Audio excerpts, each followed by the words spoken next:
Meetings.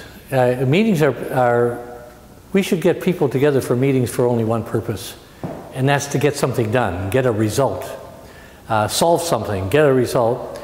And a lot of meetings don't do that, and people get upset with meetings. Another meeting. Well, if we're going to have a good meeting of people, we've got to have in that room what we call the right content, the right knowledge, and the right people with the right knowledge. Then we got a chance. Now, the next thing is, if we're going to get a really good result, a breakthrough result, we need one more thing. We need some kind of a process by which we can all work together. Now, would you ever build a car by dumping the parts of the car in the middle of the floor and no assembly line? We would not do that. We'd have a very bad car. But we do that when we're trying to solve a problem, which is more complicated, by letting people work without a process. Now, here we got 10 people in the room. One person doesn't think we need the meeting. He could fix this right now.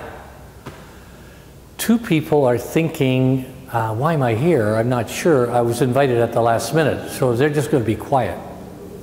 One person wants to be Columbo. I want to get the facts. I don't care if it takes us 6 months. We're going to get the facts. Two people learned Einstein's theory, which was, if I had an hour to save the world, I would spend 55 minutes defining the problem. So they're going to wait till we define the problem.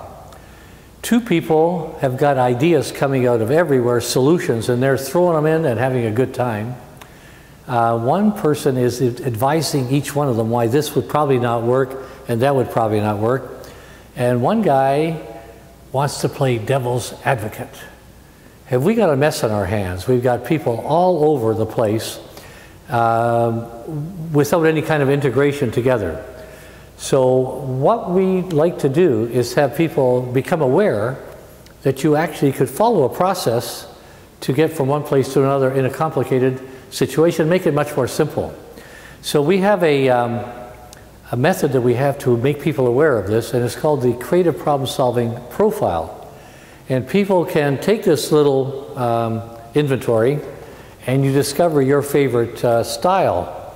One style is called generator, and the generators like to get problems started. They like to find new problems, new opportunities, and get going. Other people coming around are called conceptualizers, and they love to define the problem. And then there are other people who love to get a good solution. They're called optimizers. And there are other people who love to implement whatever solution there was. And if your organization is good at going around the wheel, you've got an innovative organization. But the people have to work together.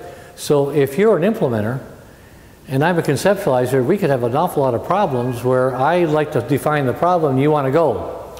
If you're a generator and I'm an optimizer, there's an awful lot of trouble because I see you as being unfocused and you see me as being too focused. If we learn to synergize together, we're going around this process over and over again and we're getting somewhere. So we're going from generation of a possibility to a definition of the possibility to an optimum solution and then to a successful implementation, and then we go around again. So this is a big part of having people. This is not a personality thing, it's a way we think in problem solving. So if we can amalgamate and synergize the way we think and problem solve, we can get there much, much faster.